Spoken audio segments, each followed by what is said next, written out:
Welcome back to our journey through the devotions, stopping by at Proverbs chapter 13. And this one's going to be a good one. It may be a little challenging. Proverbs 13, verse 4 reads this: A sluggard's appetite is never filled, but the desires of the diligent are fully satisfied. Now, I want you to pay attention to one thing, that it's a contrasted, right? So a lot of Proverbs is compare and contrasted, but pay attention to the specific words and descriptions: sluggard and diligent. Okay, sluggard often is referred to as a lazy individual in the Proverbs. And then you have diligent, those who are faithful, who tend to their crops, tend to their land, right? When we consider this contrast and the lazy compared to the work ethic compared to the diligent, oftentimes we refer to this as actions. I also want you to see from this same proverb where the laziness starts. And it's not just in the action, but it first starts in the words, right? I want you to go back to the verse with me. New King James Version says it like this: The soul of a lazy man desires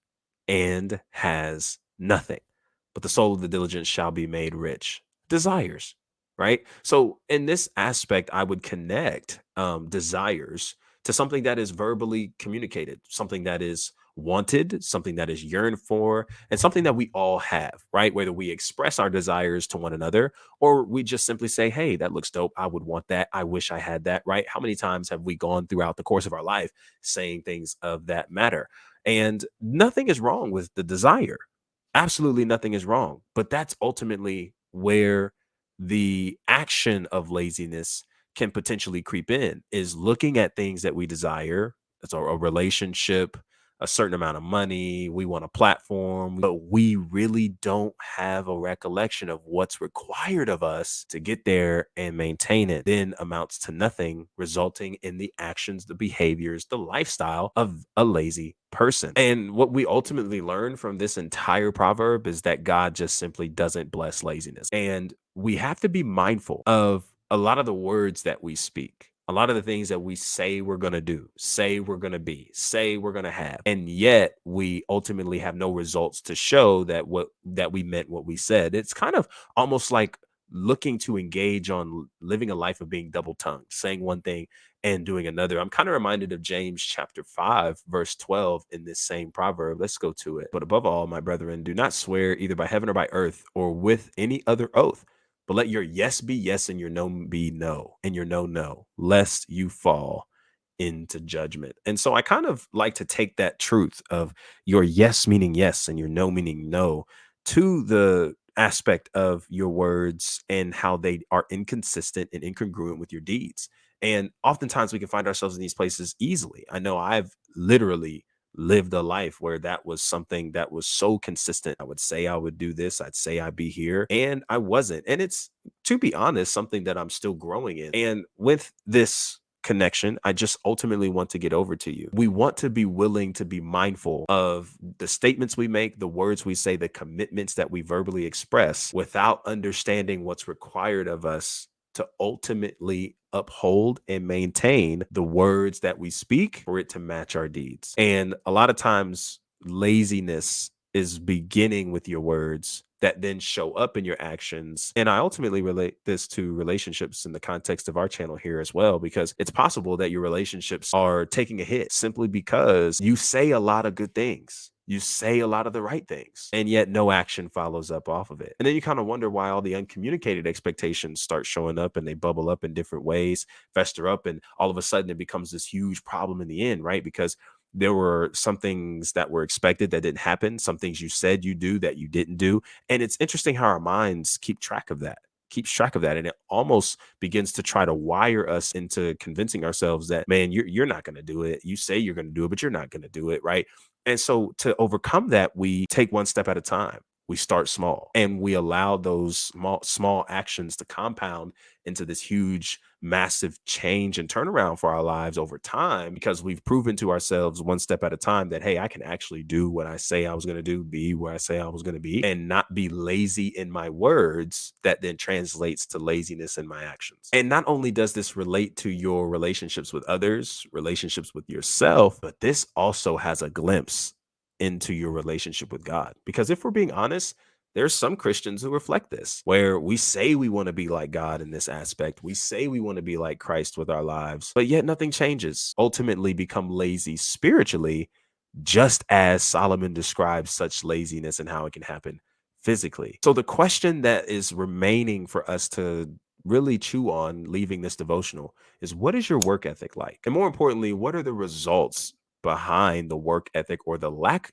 of work ethic that is present in your life? Ultimately, if you're not satisfied with the results that are present, it's possible that either we may need to consider how we're conducting business in our day-to-day life, how we're conducting what we're putting to our hands, and even perhaps maybe ease the load in order to be more efficient in what we're doing. So that way we're not just doing more as if more is always the answer. Because truth is, sometimes we need to pull some things off the plate in order to actually maximize what we're having and create the best results. So I ultimately want to quote this passage from this book called The Ruthless Elimination of Hurry by John Mark Comer. And hopefully you guys can see that. I definitely encourage you to pick up this book. It is such a phenomenal read. And this is the quote that it reads when it comes to being an apprentice, as he describes it, a disciple or apprentice of Christ, and kind of what this laziness can do to us as we get into the ebbs and flows of the Christian life in a sense. And so check this out.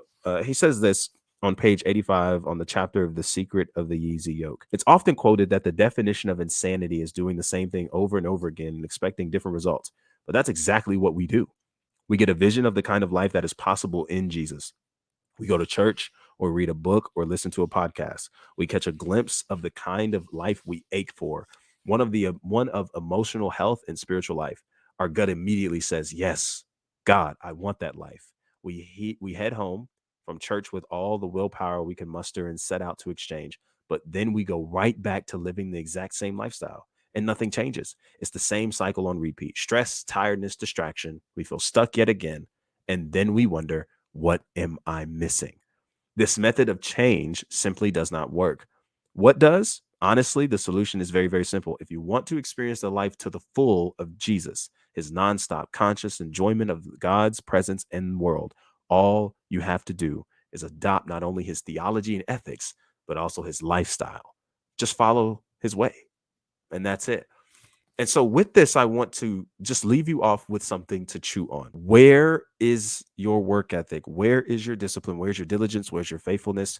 What effort are you putting in? Not just to the physical things that you need to put your hands to cultivate the life that you're looking to create, but ultimately, what are you doing about your relationship with Jesus? Are you kind of in that mode where you're going to church, you hear a good sermon, and you're kind of on fire for Sunday, and then as you go throughout the week, it wanes and you get distracted, you get tired, basically the rhythm of life that John Mark Comer describes, and it's a wash, rinse, and repeat for you, and nothing changes. And I think if that is where you are, it can ultimately be a sign of spiritual laziness. And we need to get into a place where we're willing to begin putting in the work one step at a time, one day at a time, one practice at a time, and making it a habit and rhythm in our life to cultivate the relationship with God that is actually going to get us to where we need to be and becoming who we need to be in the process. And if you guys are unsure where to start, and that might be exactly where you are, your boys got the hookup with the Faith Factory. I need you to check the link out down in the description. Trust me when I tell you, it's all photo free.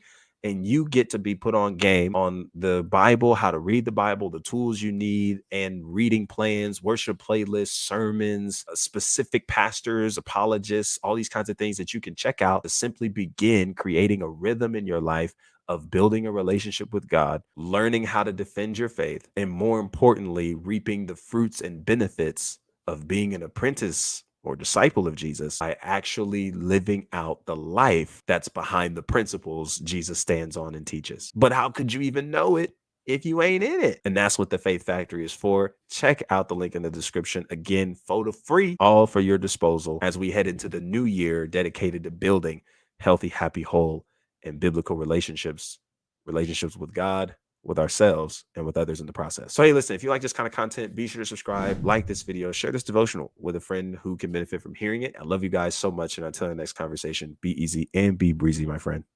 Peace.